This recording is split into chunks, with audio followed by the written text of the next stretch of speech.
Hey Retro Maniacs, EP back with another edition of Extra Innings, on my show where I talk a little bit about something that either doesn't fit into our regular programming or something I want to elaborate on.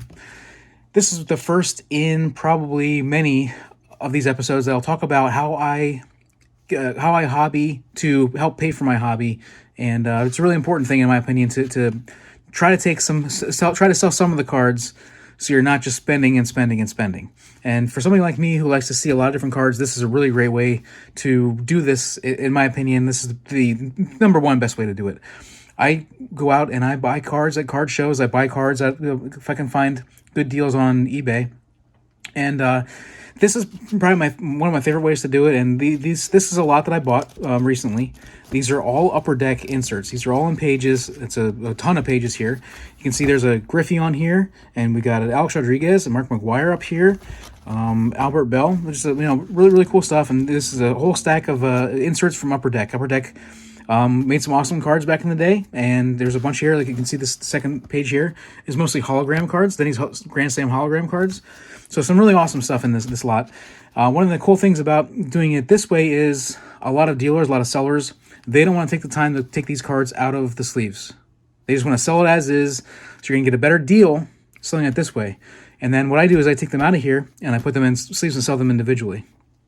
When I do that, if I sell a card like this Pat Henkin down here, Blue Jays, one of the probably a fan favorite of Blue Jays players, or Blue Jays fans, but most people aren't going to, a lot of the average collector is not going to be super excited about getting that card. I can sell that card for $1.50 though, and if I do that, I make like 30 cents profit, 40 cents profit. I spent, total on this entire lot, I spent $105.98 for 531 cards. That's 19.9 cents per card. So even at 30 to 40 cents profit, after all the fees and everything, when I sell a card for $1.50 free shipping, I am still making a little bit of profit. The nice thing is when you sell something like a Piazza or the McGwire for $1.99, that's 70 to 80 cents profit. If you sell a Griffey for $2.99, that's $1.74 profit. So it all kind of evens out. It all kind of comes together in the wash, and you end up making a little bit of money.